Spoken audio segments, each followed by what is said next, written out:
Hi, it's Congressman T.J. Cox. I'm here in Washington, D.C., where we just passed the CARES Act as an economic mitigation measure to the coronavirus pandemic. Now, I'm here because yesterday there was an inkling that a member on the other side of the aisle was actually going to try and delay passage, which was unacceptable to me. So I jumped in my car, I drove to San Francisco yesterday afternoon, I hopped on a red eye, I arrived this morning, and made sure that we voted today. I'm going to head back home in a couple hours, but before I leave, I wanted to update you on the bill.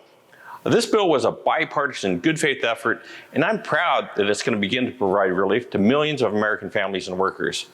It'll include direct payments of $1,200 per individual, plus $500 for each dependent, and that'll be sent directly to most American taxpayers by either direct deposit or checked. The bill also provides 2 weeks of paid sick leave, 12 weeks of paid family medical leave, and $600 a week for additional unemployment benefits. The bill provides forgivable loans for small businesses and mortgage rent relief for families, just to start. Now, no bill is perfect, but this was a good start, and I'm proud of the work the Democrats have done to transform this bill from one that catered to big business bailouts to one focused on individuals and families.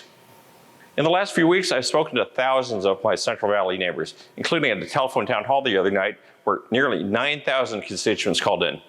They're scared, worried, and looking for leadership and guidance. But more importantly, they're looking for relief. That's what this bill delivers today. I'm so proud to represent the Top Ag District and the Top Ag State, and I'm happy this bill shores up vital safety net programs for farmers, ranchers, and their families. This is something I specifically advocated for.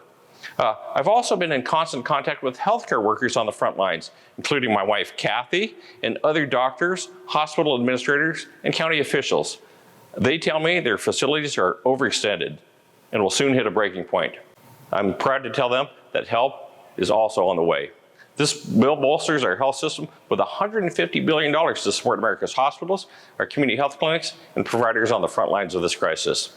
It also includes a telehealth provision that I fought for, and one that is so important to the Central Valley, providing $200 million to expand telehealth coverage, because you shouldn't have to drive 45 minutes or an hour just to go to a doctor's office or a hospital where you might be at risk for infection. However, I'm disappointed about the bill's glaring shortcomings, which must be remedied in future recovery bills. This bill punishes mixed status households and denies some American citizens benefits they deserve. In a crisis like this, direct stimulus payments to working families aren't some luxury, they're a necessity. And guess what? They're a necessity whether or not your spouse, your mom, or your dad has legal status. This bill also doesn't put a penny in the CDFI fund, which was specifically created to help disadvantaged communities.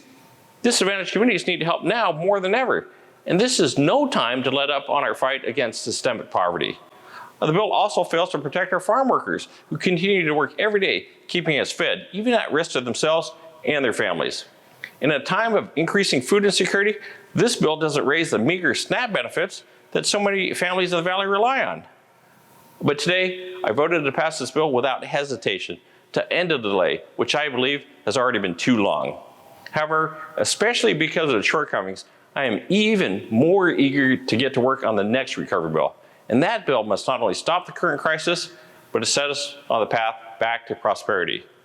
I'm going to have to leave very, very shortly now, but I wanted to assure you that my team and I are working every day with state and local governments to make sure that we mount the strongest possible integrated response to this crisis. And keep in mind, my team are still working every day on your behalf. So don't hesitate to reach out if we can help you with Social Security, Medicare, or any other federal government issue.